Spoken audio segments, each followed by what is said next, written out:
எல்லா தமிழ் மக்களுக்கும் என்னுடைய வணக்கம். இன்றைக்கி நம்ம கேரளா சமையலில் பாசிப்பயர் வச்சுட்டு குழம்பு தான் செய்ய போகிறாங்க. பாசிப்பயர், பச்சைப்பயர் அப்படியெல்லாம் தமிழ் சொல்லுன்னு நினைக்கிறேன். மலையாளத்தில் இதுக்கு செறுபயர் அப்படின்னு சொல்லுவாங்க. 2 டைப் குழம்பு நம்ம இன்றைக்கி செஞ்செடுக்கிறேன். ஒன்று வந்துட்டு தேங்காய் அரைச்சி ஊற்றி அப்பத்துக்கு புட்டுக்கெல்லாம் மேட்ச் ஆகிற மாதிரி, இன்னொன்று வந்துட்டு மசாலா குழம்பு சப்பாத்திக்கு பூரிக்கெல்லாம் மேட்ச் ஆகிற மாதிரி. ரெண்டுமே ஈஸியாக செஞ்சு எடுத்துக்கலாம். எப்படி செய்யலான்னு பார்த்துட்டு வரலாம். நான் இங்கே 1.5 கப் பாசிப்பயர் எடுத்திருக்கேன். அது ஆல்மோஸ்ட் 350 கிராம் இருக்கும். இது நல்லா வாஷ் பண்ணி, நிறைய அழுக்கு இருக்கும், அதனால் நல்லா வாஷ் பண்ணதுக்கப்புறம் ஊற வச்சுக்கலாம். நைட்டு ஃபுல்லாக ஊற வச்சா நல்லா இருக்கும். அப்போ வேகும்போது நல்லா சாஃப்டாக சீக்கிரம் வெந்து கிடைக்கும். இல்லாத நீங்கள் ஒரு மினிமம் 5 மணி நேரமாவது இது ஊற வைக்கணும். நல்ல தண்ணி ஊற்றி ஊற வச்சுக்கலாம். நல்லா ஊறினதுக்கு பிறகு குக்கருக்குள்ளே போட்டு தேவையான அளவுக்கு தண்ணி ஊற்றி கொஞ்சமாக உப்பு போட்டு இது நல்லா வேக வச்சு எடுத்துக்கலாம். அது வேகட்டும். வேகிறதுக்குள்ளே நம்ம அதை அரைக்கிறதுக்காக தேங்காய் எடுத்துருக்கு. தேங்காய் ஒரு 1/2 கப் தேங்காய் எடுத்துருக்கு.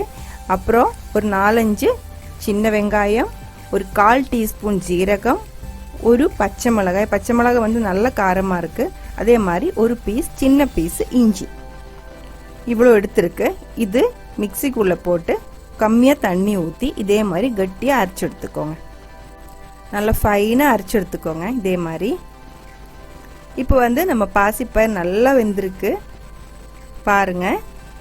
இதிலிருந்து பாதி எடுத்து இப்போ நம்ம தேங்காய் அரைச்சி ஊற்றி குழம்பு பண்ணிடலாம். பாதி நான் எடுத்து வச்சிருக்கு. அதுக்குள்ளே ஒரு 2-3 பச்சை மிளகாய் போட்டுடலாம். அப்புறம் தேவையான அளவுக்கு தண்ணி ஊற்றிக்கோங்க. உங்களுக்கு எவ்வளோ கிரேவி வேணும், கொஞ்சம் லூஸாக வேணும், நல்லா தண்ணி ஊற்றி, கொஞ்சம் அதிகமாக தண்ணி ஊற்றிக்கோங்க. இல்லை கொஞ்சம் திக்காக தான் கிரேவி வேணும் அப்படின்னா கம்மியாக ஊற்றிடுங்க. இப்போ நான் கம்மியாக தான் ஊற்றிருக்கு. மறுபடியும் இது நல்லா கொதிச்சதுக்கு பிறகு அரைச்சி வச்ச அந்த தேங்காயோட கூட்டு இருக்கு இல்லைங்களா, அது நம்ம இப்போ ஊற்ற போகிறாங்க. அது ஊற்றுனதுக்கு அப்புறம் கூட நீங்கள் தேவையான அளவுக்கு தண்ணி ஊற்றிடலாம்.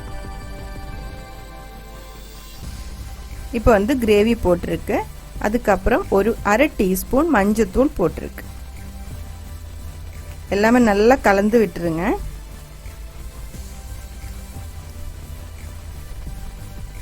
இப்போ உங்களுக்கு எவ்வளோ இந்த கிரேவிக்கு திக்னஸ் வேணுமோ அந்த அளவுக்கு தண்ணி ஊற்றிடுங்க.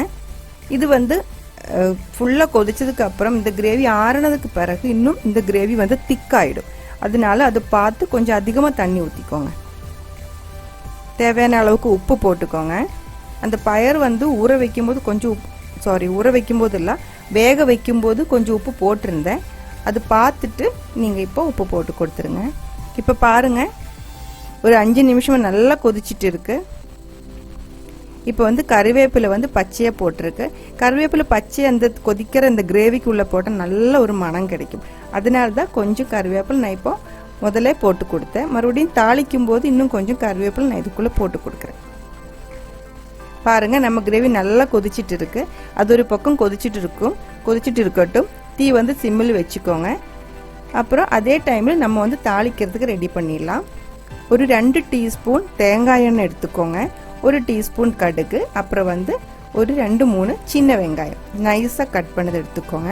இதே மாதிரி ப்ரௌன் கலரில் நல்லா ஃப்ரை ஆகினதுக்கு பிறகு வரமிளகாய் ஒரு 2-3 கட் பண்ணி போட்டுக்கோங்க. அதுக்கப்புறம் இது ஆஃப் பண்ணதுக்கு பிறகு கறிவேப்பிலை போட்டுக்கோங்க. ஆஃப் பண்ணுறதுக்கு முன்னாடி கறிவேப்பிலை போட்டால் அதோட பச்சை கலர் மாறி போயிடும். அதனால தீ ஆஃப் பண்ணதுக்கு பிறகு கறிவேப்பிலை போட்டுக்கோங்க. அதுக்கப்புறம் இப்போ நம்ம தாளிச்சிடலாம். தீ சிம்மில் இருக்கு, நான் ஆஃப் பண்ணல. நல்லா ஒரு டைம் மிக்ஸ் பண்ணதுக்கு பிறகு நம்ம தாளிச்சது இதுக்கு மேலே ஊற்றிடலாம். தாளிக்கிறதுக்கு நான் கோகனட் ஆயில் தான், தேங்காய் எண்ணெய் தான் யூஸ் பண்ணியிருக்கேன். அது என்னன்னா, இது தேங்காய் அரைச்சி ஊற்றின குழம்பு தானே. அப்போது தேங்காய் அரைச்சி ஊற்றின குழம்புக்கு எப்போவுமே தேங்காய் எண்ணெய் தான் மேட்ச் ஆகும். அதுக்கு வேற ஆயில் யூஸ் பண்ணாலும் ஒன்றும் பிரச்சனை இல்லை. இருந்தாலும் அந்த டேஸ்ட் கொஞ்சம் மாறி போயிடும். அதனால தான் எப்போவுமே தேங்காய் அரைச்சி ஊற்றின குழம்புக்கு தேங்காய் எண்ணெய் யூஸ் பண்ணுறது. இப்போ உப்பு பார்த்துக்கோங்க. உப்பு பார்த்து கரெக்டாக இருந்ததுக்கு பிறகு தீ ஆஃப் பண்ணிடலாம். அவ்வளோதான், நம்ம தேங்காய் அரைச்சி ஊற்றினா பாசிப்பயர் குழம்பு ரெடியாக இருக்குது. நிறைய பேர் கேட்டிருந்த கமெண்ட்ஸில். இதுதான் அந்த பச்சை கலர் பாசிப்பயர் குழம்பு. இது பிரேக்ஃபாஸ்ட்டுக்கு செம்மையாக மேட்ச் ஆகும். அதே மாதிரி ரைஸ் கூடயும் சேர்த்துடலாம். ரைஸ் கூட சாப்பிடும்போது நீங்கள் இன்னும் கொஞ்சம் கிரேவி கம்மி பண்ணால் இது வந்து இன்னும் கொஞ்சம் திக்காக கிடைக்கும். அது நீங்கள் பார்த்து பண்ணிக்கோங்க. அவ்வளோதான். இப்போ வந்து நம்ம ரெண்டாவது கிரேவி பண்ண போகிறேன். அது வந்து பாசிப்பயர் மசாலா கிரேவி. அதுக்காக இதுக்கு வந்து நீங்கள் எந்த ஆயில் வேணாலும் யூஸ் பண்ணிடலாம். நான் வந்து இதுக்குள் தேங்காய் ஊற்றலை, அதனால ஆயில் 2 டீஸ்பூன் ஊற்றி கடுகு போட்டு, கடுகு வெடித்ததுக்கு பிறகு ஒரு பெரிய வெங்காயம் சின்னதாக கட் பண்ணி போட்டிருக்கு. நல்லா வதக்கிடுங்க. இதே மாதிரி ப்ரௌன் கலர் ஆக வேண்டிய அவசியம் இல்லை, பார்த்துக்கோங்க. இப்போ வந்து 2-3 பூண்டு எடுத்துட்டு இதே மாதிரி இடிச்சு எடுத்துக்கோங்க. இடிச்சதுக்கு பிறகு அதுவும் போட்டுடலாம். அதோட அந்த பச்சை மணம் போனதுக்கு பிறகு ஒரு 2 பச்சை மிளகு இல்லை 3 பச்சை மிளகு, உங்களுக்கு எவ்வளோ காரம் வேணும் அந்த அளவுக்கு எடுத்துக்கோங்க. அது போட்டிருக்கு.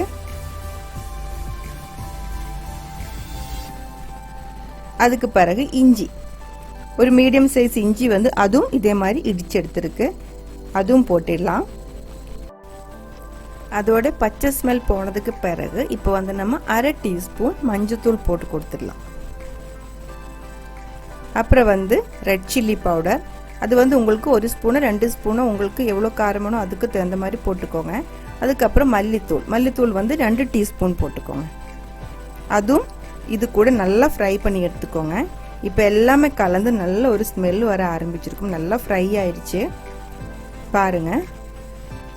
இப்போ வந்து கொஞ்சம் கருவேப்பிலை போட்டு கொடுத்துடலாம். கொஞ்சம் அதிகமாக போட்டால் நல்ல மணமாக இருக்கும். எல்லா குழம்புக்கும் நான் வந்து ஃப்ரெஷ்ஷான கருவேப்பிலை, மணமாக இருக்கிற கருவேப்பிலை எப்போவுமே கொஞ்சம் அதிகமாக போட்டு கொடுப்பேன்.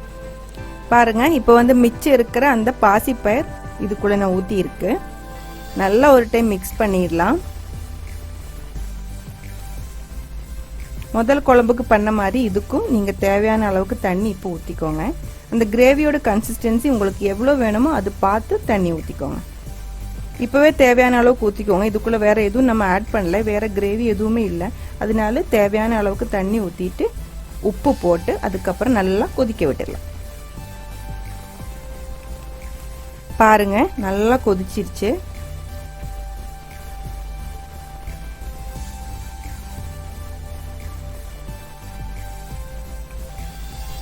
இப்போ வந்து இதுக்குள்ள ஒரு 1/2 டீஸ்பூன் கரம் மசாலா பவுடர் நான் போடுறேன்.